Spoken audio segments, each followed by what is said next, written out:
안녕하세요. 김한과병원 사시소아안과센터 김대희입니다. 안녕하세요. 김한과병원 사시소아안과센터 김홍수입니다. 오늘의 주제는 아이들 눈 깜빡임이에요. 그래서 저희가 한번 눈 깜빡임의 원인 그리고 치료 방법 이런 것들에 대해서 한번 이야기를 나눠보도록 하겠습니다. 선생님도 외래에서 아이들 눈 깜빡임 환자들 많이 보시죠? 네, 맞습니다. 아주 많은 환자들이 눈 깜빡임을 주소로 이렇게 오는 경우들이 많은데요. 오시는 분들의 가장 큰 걱정은 눈 깜빡임이 tik장애가 아닌가 하는 것들이 문제가 되는 것 같은데요. 선생님 외래에서는 어떠세요? 저도 사실 부모님들이 오는 대부분의 원인은 우리 아이가 틱이 아닐까 그런 것들 때문에 오시는 분들이 많은 것 같고 그 중에는 정말 이제 불편함이 있는 것 같아요.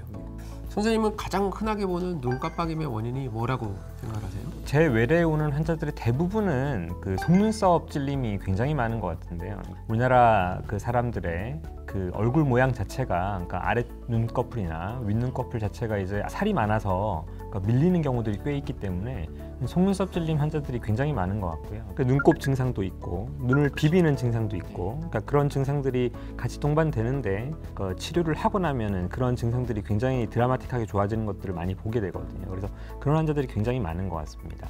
그리고 이제 눈썹 닿는 아이들은 눈부심이나 눈물 흘림 이런 것도 이제 동반되는 경우가 많은 것 같아요. 네네. 제가 보기에 두 번째로는 아마 알러지 결막염이 아닐까 이렇게 생각을 합니다. 왜냐하면 특별히 이제 환절기 때 봄이나 가을 때 굉장히 이제 극심하게 본인도 불편해하고 그런 아이들 같은 경우에는 당연히 이제 알레르기약을 써가지고 호전을 볼 수가 있고 이제 사시가 있는 아이들도 이쪽에 사시가 생기면은 눈부심이 강해지기 때문에 이렇게 한눈을 깜빡거리는 아이들이 있거든요. 이제 찡긋거린다고 표현을 하는데 그런 경우에는 또 저희가 사시를 의심해 봐야 되지 않나 이렇게 생각이 듭니다.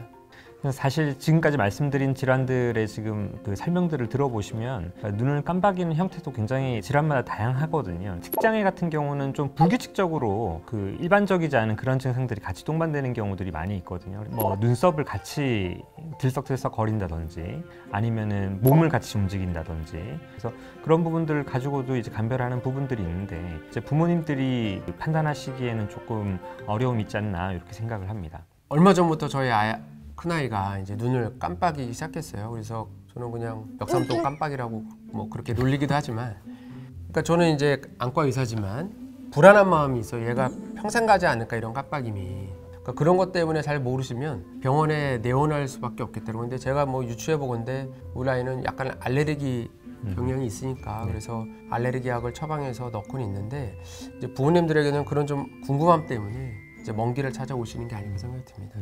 그래서 이제 저도 환자들이 오면 이제 보는 게 눈썹 찔림이 있는지 알레르기 반응이 있는지 요즘에는 뭐 미디어 사용이 많아지니까 아이가 특정 환경 뭐 모니터를 많이 본다든가 탭을 많이 볼 때 깜빡임이 심해지는지 그런 경우는 이제 건조증도 의심을 해봐야 되니까 이제 그런 것들을 다 따져서 아니라고 그러면 그때 이제 부모님한테 음성틱이라는 막 이렇게 헛기침을 한다든가 아니면 어깨를 막 이렇게 들썩들썩하는 그런 것들이 동반이 돼 있으면 당연히 정신건강의학과에 이제 가봐라 이렇게 말씀을 드리지만 중요한 거는 안과 질환이 아니어야 저희가 이제 틱 장애를 의심할 수 있다. 그런 걸 꼭 명심해 주셨으면 좋겠습니다. tik장애의 경우에는 이제 유병 기간에 따라 가지고 일과성 tik장애와 그리고 만성 tik장애 그리고 굉장히 이제 심각한 형태의 뚜렛 증후군이라는 그러한 형태로 이제 구분이 되어 있는데요. 근데 일과성 tik장애 같은 경우에는 그 문제되는 증상이 하루에 한 번씩은 꼭 매일 있어야 되고요. 대신에 이제 1개월 이상 지속되지 않는 경우를 이제 일과성 tik장애라고 합니다. 이런 경우에는 보통 그 예후가 좋아서 저절로 호전되는 경우들이 많이 있고요.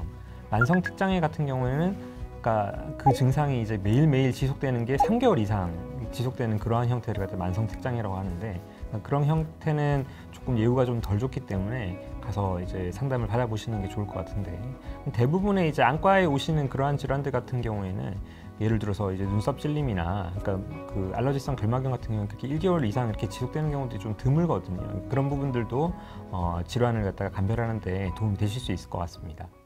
저는 얼마 전에 이제 아이가 눈을 깜빡이면서 이렇게 눈을 뒤로 이렇게 돌린다 이러고 이제 부모님이 데려오셨어요. 근데 그 아이의 이제 병력을 잘 들어보니까 이제 간질을 앓고 있었던 아이예요. 그래서 그 아이가 이제 순간순간 간질을 하면서 이제 눈을 이렇게 뒤로 했던 거죠. 그래서 그런 것들을 정확히 병력을 청취하고 그런 것들을 감별하고 그다음에 말씀하신 것처럼 안과 질환이 아니라는 배제 속에서 저희가 이제 부모님들이 걱정하시는 특장애를 진단을 내려야 되지 않을까 이렇게 생각을 하고 있습니다. 자, 오늘은 어린아이들의 눈 깜빡임에 대해서 한번 이야기를 나눠보았습니다. 많은 도움이 되시길 바라고요. 여러 가지 이유가 있기 때문에 반드시 안과에 와서 정확하게 검사를 받으시고 걱정하시는 특장애가 아닌지 이런 것들도 한번 얘기를 들어보시는 게 좋을 것 같습니다.